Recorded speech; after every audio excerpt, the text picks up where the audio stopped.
puzzles? Do you like doing that stuff in the New York Times? Those numbered puzzles? I have Sudoku, I have no idea. But you like doing those really weird, I don't understand, the normal person doesn't understand puzzles. So, welcome to the D. Louise book series. I'm Christina K-R-S-T-I-N-A. This is where I read book, talk about books, no special effects, no theme music, none of that fancy stuff going on here. Anyways, so there's this stuff. People talk in code. People wanted to get secrets during military times. They use code and decoded messages, encrypted messages, and all this kind of stuff. And this is, if then 71, 72, around there. And if then a couple of weeks ago, I did historical mysteries with the Da Vinci Code and all those. And actually, I could probably include the Da Vinci Code in this, but I didn't. So it's the book that catalyzed this. So I probably should be showing the Da Vinci Code right here to catalyst this, thing. So now that I think about it, because I'm going to sit here regretting it the whole time if I don't do it. Hold on a second.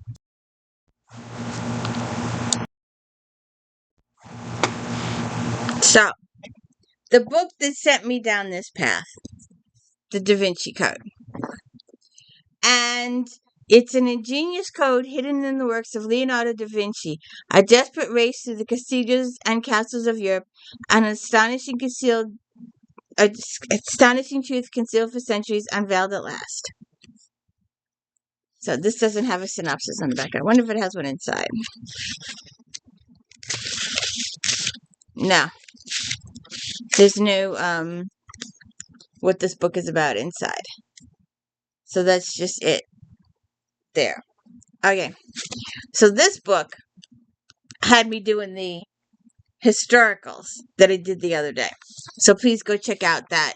If you're looking for historical mysteries, Steve Barry, the Patriot, that I put my link in the description for that one. And Sarah Penna, it was also, I just threw in for enjoyment. And the rest of the historicals I mentioned in the historical mystery thing. But it also, when all those came up, and you'll have to check out that video for all of those, these came up too.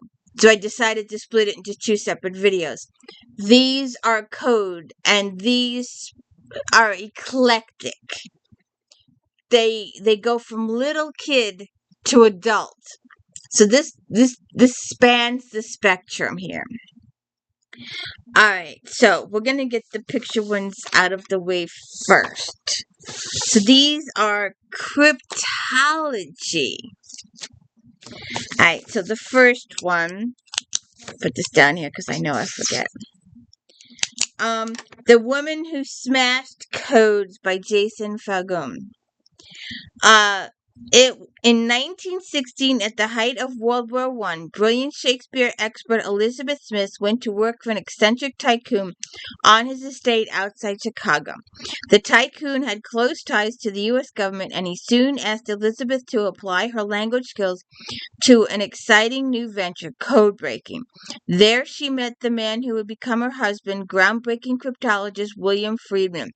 Though she and Friedman are in many ways the Adam and Eve of the NSA, Elizabeth's story, incredibly, has never been told.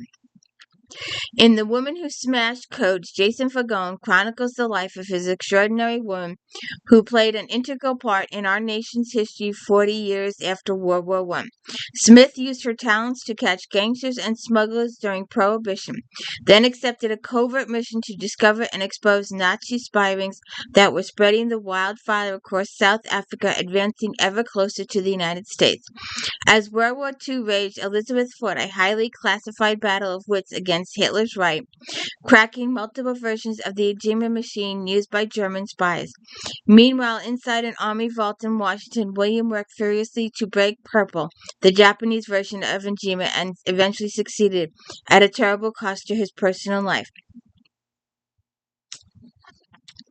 Book 2, a more popular author, one that you will probably recognize. Kay Hooper,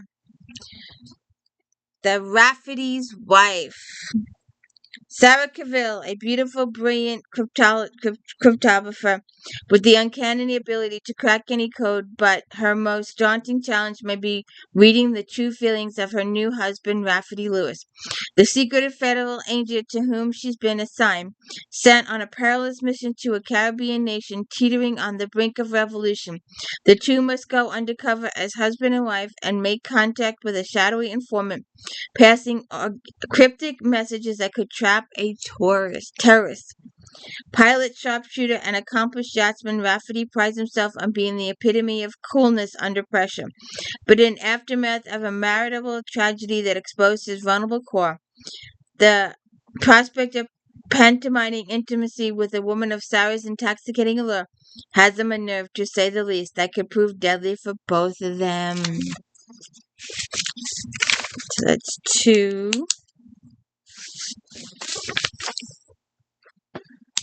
Book 3, Code Girls, the untold story of the American women codebreakers of World War II. Recruited by the U.S. Army and Navy from small towns and elite colleges, more than 10,000 women served as codebreakers during World War II. While their brothers and boyfriends took up arms, these women moved to Washington and learned the meticulous work of code breaking. Their efforts shortened the war, saved countless lives, and gave them access to careers previously denied to them. A strict vow of secrecy nearly erased their estimates from history. Now, through dazzling research and interviews with surviving code girls, best-selling author Lizzie Munzie brings to life this riveting and vital story of American courage. Okay, our final picture. The Rose Code.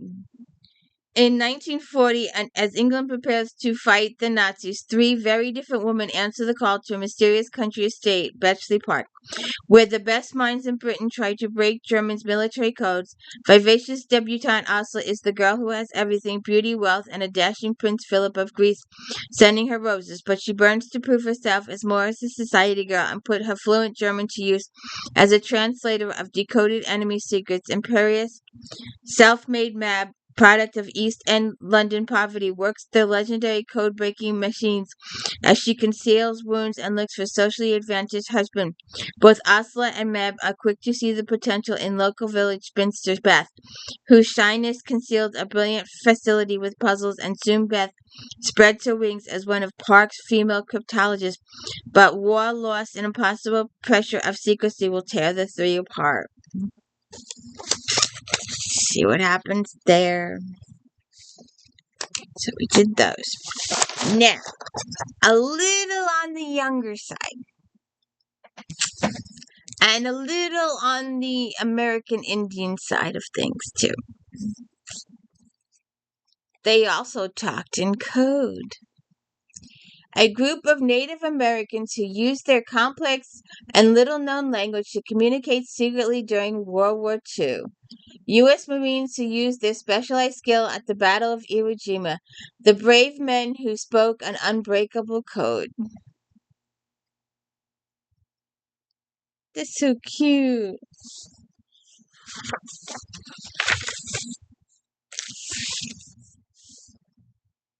This is a good book.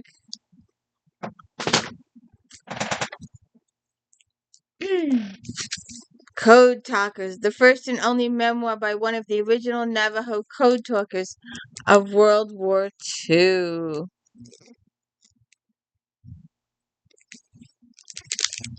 In 1920, growing up on the checkerboard area of the Navajo Reservation wasn't easy. There was no electricity or indoor plumbing. The New Mexico summers were hot and the winters harsh. But the beautiful masses provided bountiful land on which to raise sheep and goats.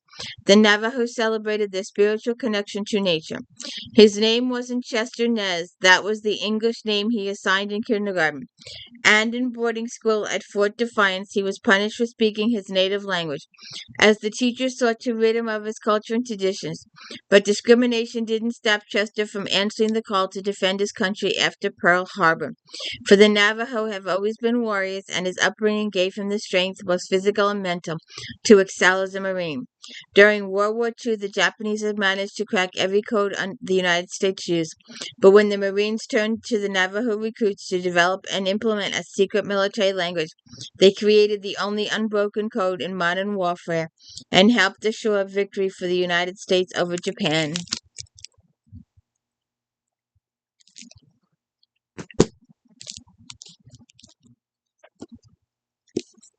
Harry Lawson code word courage. Aw, the poor doggy. Billy has lived with her great aunt Dot ever since her mom passed away and her dad left. Billy's big dog Leo is about to leave too for the war front. But first she gets one more weekend with him at the ranch. Billy's disappointed when Leo brings home his friend Denny, a fellow Marine from boot camp. She has so much to ask Leo about losing her best friend and trying to find their father. But Denny, who is Navajo Denny, comes with a special courage, a courageous but injured stray dog. As Billy cares for the dog, whom they name Bear, she and Bear grow deeply attached to each other. Soon enough, it's time for Leo and Denny, who serves as the Navajo code talker, to ship out. Billy does her part for the war effort, but she worries whether Leo and Denny will make it home, whether she'll find a new friend, and if her father will ever come back. Can Bear help Billy and Denny discover what's most important?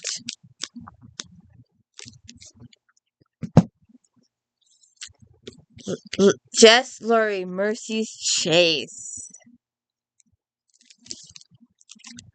When agoraphobic genius Salem Wiley lands her dream job as FBI cryptonologist, she vows never to return to the witch hunt underworld, where ancient secrets crypted by haunted women have the power to rewrite history. Her resolve disappears when sweet Mercy Mayfair, the child she pledged to protect, is kidnapped. With the help of enigmatic agent Lucian Stone, Salem is forced to code hunt in Ireland, England, and Scotland to keep the girl alive, to discover the truth.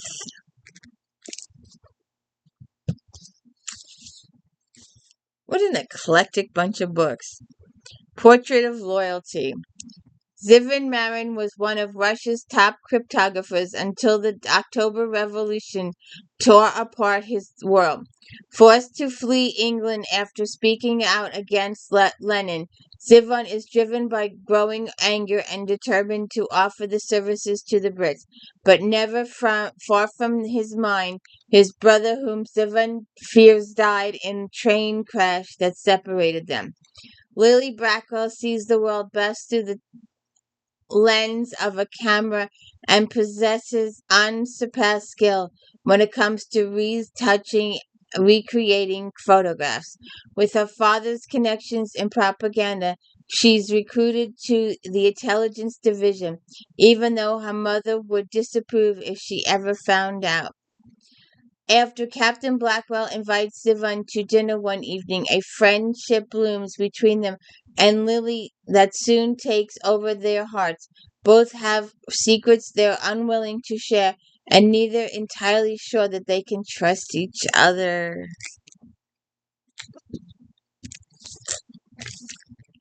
Double speak. Lieutenant Lena Stillman has been left nearly alone on her code-breaking mission in remote Alaska. World War II has been over for months, but due to crimes committed a lifetime ago, Lena is still under the control of the powerful Miss Maggie, her spy master in Washington, D.C.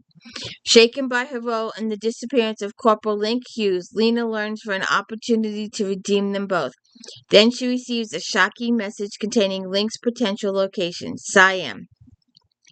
Embarking on a clandestine rescue mission to Bangkok, Lena is reunited with shadows from her past, including loyal friend Byron and the attractive yet dangerous William Lawley. As personal political allegiances shift in the post-war maelstrom, it seems impossible to know who is innocent or culpable, whether their actions are motivated by love or revenge. The Last 12 Miles. 1926, Washington, D.C. In the Prohibition Rum War, the Coast Guard is losing, but they have a new secret weapon, one of the husband and wife pair who invented cryptanalysis and trained Great War soldiers to crack smuggle codes, intercept traffic, and destroy the trade. One skiff at a time. That secret weapon is a 5'3" mastermind in heels who also happens to be wife and mother, Miss Elizabeth Smith Friedman. In the Bahamas, Marie Waite, wife of rum runner and mother of two little ones, becomes suspicious of her husband's business practices. She vows to take over long enough to get her family in the black.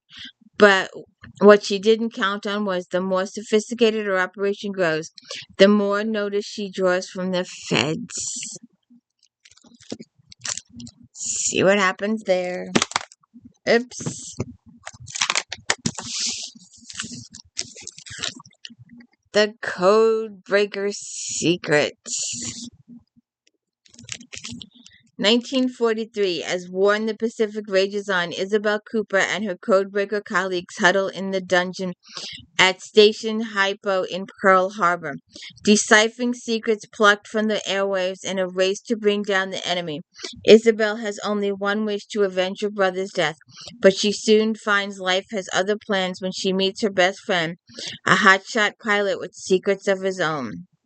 In 1965, fledgling journalist Lou Freitas comes home to Hawaii to discover the grand opening of the glamorous Maui Key Beach Hotel, Rockefeller's newest and grandest project. While a high-profile guest goes missing, Lou forms an unlikely alliance with an intimidating veteran photographer to unravel the mystery, and the two make a shocking discovery. And our final book, little kid book. Big, huge book. The Navajo Code Talkers. At the beginning of World War II, there were about 50,000 Navajo in America. By war's end, some 540 of them had served in the U.S. Marine Corps, and a select few were employed in operations so secretive that it would not be revealed for more than 20 years. To defeat the Axis powers of Germany, Italy, and Japan, the Allies had to break enemy codes and anticipate covert actions. They also had to keep their own movements a secret. What better way to accomplish that than by using an unwritten language as the basis of the ultimate unbreakable code?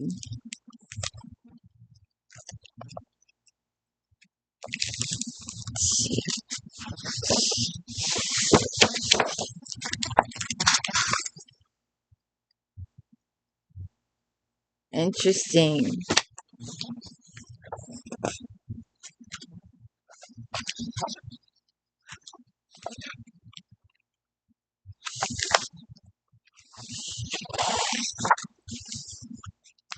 These are nice pictures.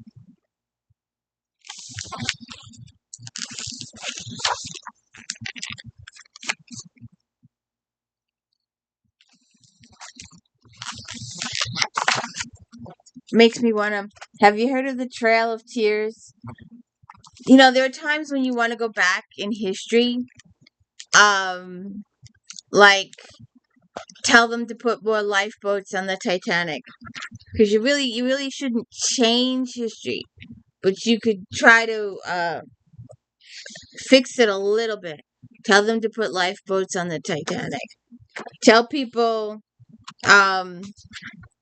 not to go into Manhattan on 9/11, or tell them not to go back up the stairs on 9/11, or tell Jewish people to leave Germany before 1940. You know, this is a really nice book. Tell the Indians to go in a different direction and not follow the Trail of Tears, because a lot of them died. A lot of them died. You know, they were here first. They are the real Native Americans. We're not the Native Americans. We're the immigrants. But some people don't see it that way. but they were here first. They're the only real Native Americans. We are the immigrants. We came from other countries. We came from Europe and England and Africa and stuff like that. Sometimes you like to change history a little bit. Don't you have regrets? I have regrets higher than the Empire State Building, if I could go back. Someone said, would you take door number one for $1 million, or would you get the ability to travel back in time to the 80s? I'm like, 80s, hands down, all my relatives would be alive. All my family would be alive. Be able to fix stuff, change stuff, get more information when people were alive. Do the family tree thing a little bit better. Get more accurate information from first-hand people. It would have been fun.